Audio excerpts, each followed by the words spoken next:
అమ్మా, ఈ రాక్షసి చేసిన తప్పుకి ఆ భగవంతుని ఎందుకు లాగుతావు? తన తల్లిదండ్రులకు తెలుసా తనక్కడుందని? కన్యాదానం జరగలేదు.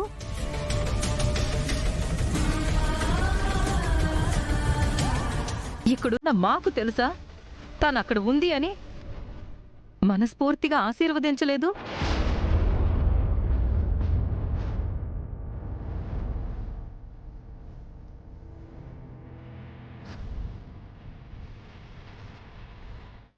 పోనీ తాళి కట్టిన నీకు తెలుసా తనే నీ పక్కన ఉంది అని?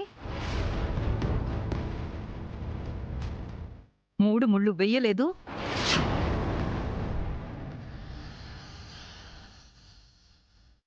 శివుడు ఆజ్ఞ లేకుండా చీమ కూడా కుట్టదు నాన్నా.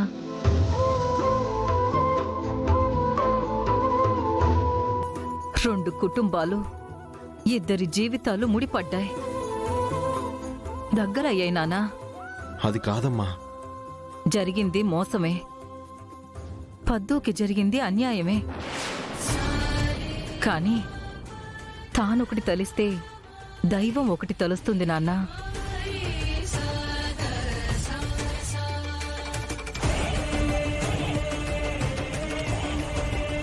పెళ్ళిళ్ళు స్వర్గంలో నిర్ణయించబడతాయి అంటారు.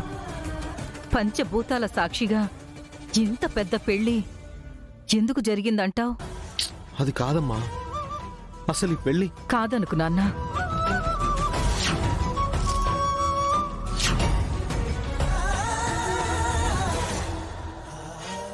నీకు తను చేసింది తప్పే అనిపించినా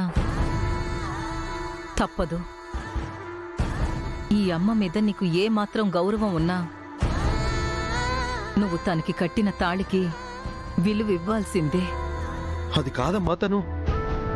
తనని ఆలిగా అంగీకరించాల్సిందే.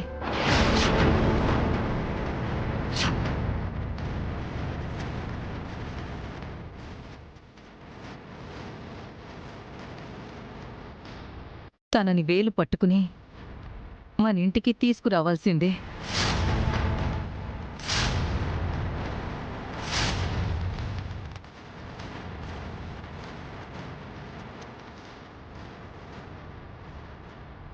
అత్తయ్య, ఇంకా ఆ ఇంటికి ఎందుకు?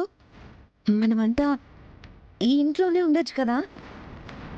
ఇది నీ పుట్టినిల్లమ్మా, అది నీ మెట్టినిల్లు.